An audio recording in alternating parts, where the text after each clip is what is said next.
Jeremiah chapter 26. At the beginning of the reign of Jehoiakim son of Josiah king of Judah, this word came from the Lord. This is what the Lord says: Stand in the courtyard of the house of the Lord, and speak all the words I have commanded you to speak to all the cities of Judah who come to worship there. Do not omit a word.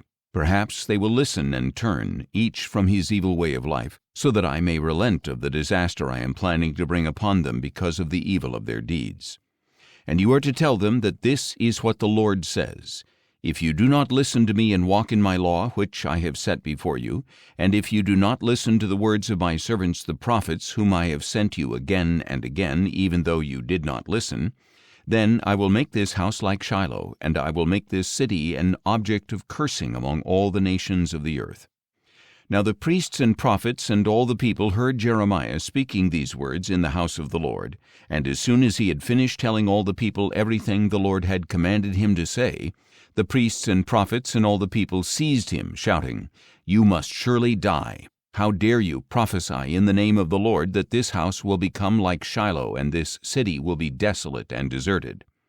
And all the people assembled against Jeremiah in the house of the Lord.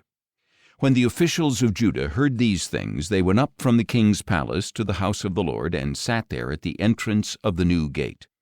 Then the priests and prophets said to the officials and all the people, This man is worthy of death, for he has prophesied against this city, as you have heard with your own ears.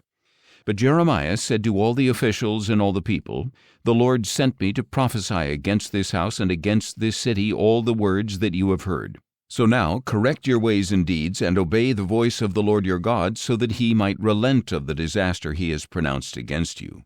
As for me, here I am in your hands. Do to me what you think is good and right. But know for certain that if you put me to death, you will bring innocent blood upon yourselves, upon this city and upon its residents. For truly the Lord has sent me to speak all these words in your hearing.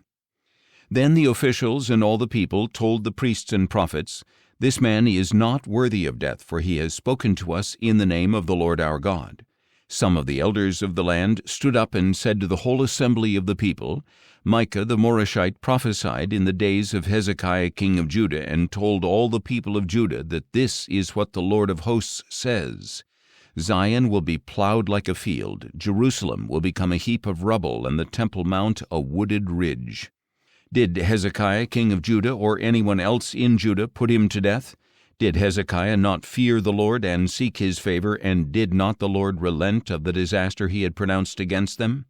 But we are about to bring great harm on ourselves.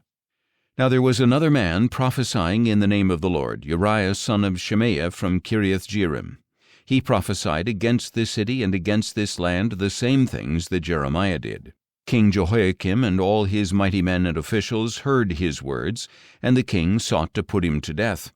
But when Uriah found out about it, he fled in fear and went to Egypt. Then King Jehoiakim sent men to Egypt, Elnathan son of Achbor, along with some other men. They brought Uriah out of Egypt and took him to King Jehoiakim, who had him put to the sword and his body thrown into the burial place of the common people. Nevertheless, Ahikam son of Shaphan supported Jeremiah, so he was not handed over to the people to be put to death.